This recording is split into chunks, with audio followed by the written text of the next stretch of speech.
Hello, and thank you for downloading Sporting Witness from the BBC World Service.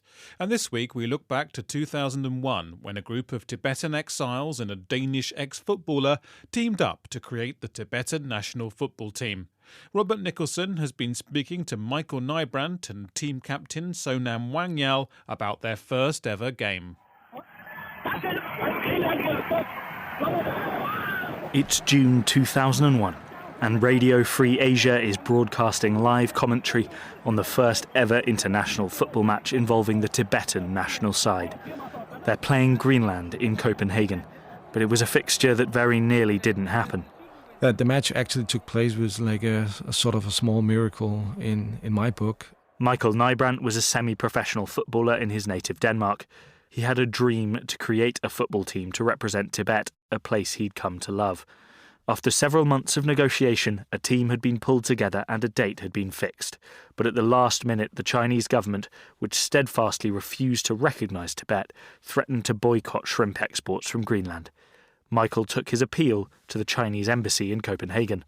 I actually went to the meeting with the ambassador and I said I had a phone call from CNN and BBC, and they wanted to come to Denmark and do an interview, and they wanted to use this case as a proof that China interfered sports and politics. And I saw the ambassador, he was sitting at the end of this long table, he was starting to sweat a little bit, and he said, what do you want me to do?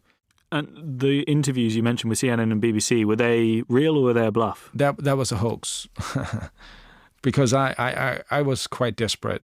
It had been a long journey to get to that point.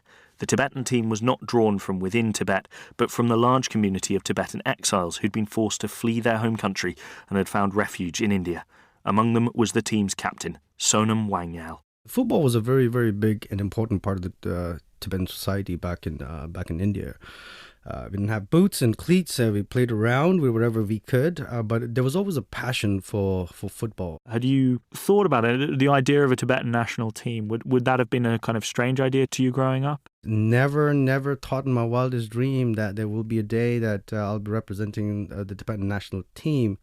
And Michael, I suppose that's where you come into the story.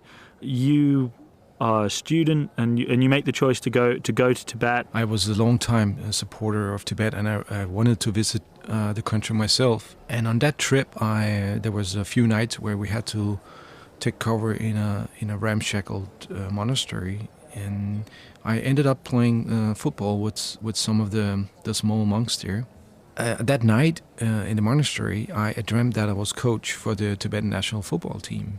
The idea started to take shape that maybe I was supposed to help the Tibetans form a national team. At what time then did you first come across this big Tibetan exile community in India and start thinking, well, this could be where the football team could come from then? When I came there and I started to realize that, as Sonam also said, that there is a strong football culture in the Tibetan community. And did you tell them it was something that you dreamed about, or were you worried? Yeah, I told them my dream, and actually there were a few people who told me that I should stick to this dream because it's important that you bring that message on to the youngsters, that they shouldn't stop believing in their dreams. And was there a sense there was something very political in what you were doing, that this was a statement about Tibetan identity, about Tibet in opposition to China to an extent, right? You've got the long history of when China first occupied Tibet, there was an immediate crackdown on football, the destruction of a national stadium.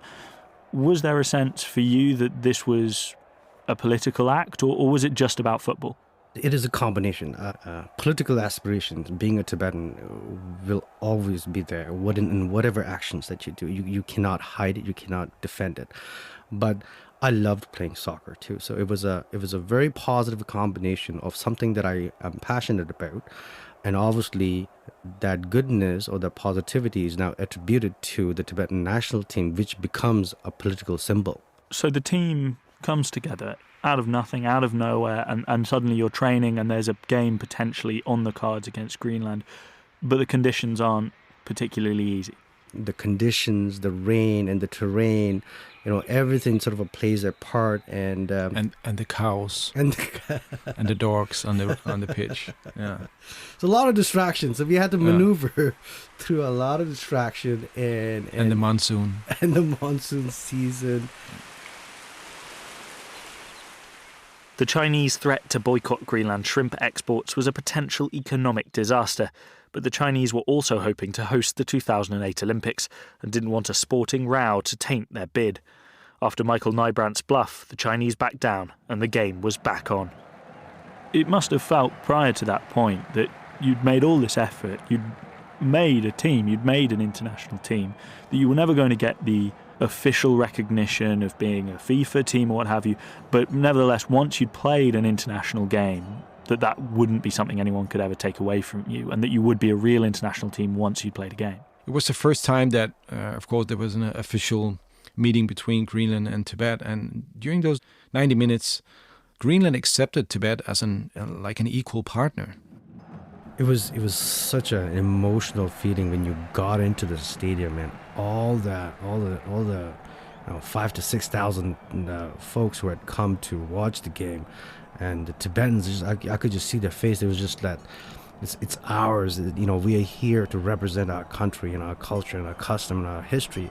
Feeling that, was unreal when you're in that tunnel and you're getting out and it's all dark and everybody's nervous and the entire crowd is going crazy and wild. The Greenland team was no easy opponent, particularly as they were coached by Sepp Piontek, a legendary manager who had won top league trophies in Germany. He was a very renowned coach back in the day, so I knew Greenland was a tough team, but we weren't deterred by that. We were like, hey, we'll give it our best and we'll see what happens. The game kicked off, the stands at the ground in Copenhagen packed with fans, and even a live broadcast around the world from Radio Free Asia. Then, after 20 minutes, Sonam Wangyal kick-started an attacking move and saw striker Lobsang Norbu stun the Greenland side. We score our first goal in 20 minutes. The sprint that he did and the timing and the kick that he took, it was unreal. And right after the goal, we were like, what the hell just happened? Like, did we score a goal? So everybody and I could just it was crazy, and we all came out and Michael was at the stand. We won for that 25 minutes, and we were up, and but then towards the second half we were all tired, exhausted, and we lost the game 4-1 eventually. But that 25 minutes in that pitch was an incredible moment, and I'll never stop dreaming about it. The Tibetan national team, featuring exiled players, continues to play in international tournaments today. It doesn't have status to play in the World Cup, but has taken on various representative sides in France, Germany, Turkey and India. They're unlikely to be playing a Chinese side anytime soon, but Michael Nybrandt and Sonam Wangyal are proud of being there at the start. And I think that afterwards, we celebrated the match as we won the World Cup. I think we ran around the stadium with the flag, and I think 5,000 people, they were just cheering. It was 2 years of true hard work and preparation.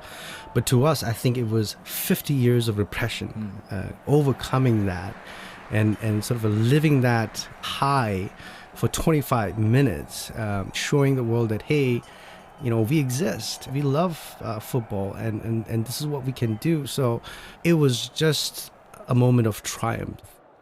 Sonam Wangyal ending that edition of Sporting Witness. It was a Whistledown production for BBC World Service. So it's everything turned out so well. Everything turned out so good. Maybe God is watching us.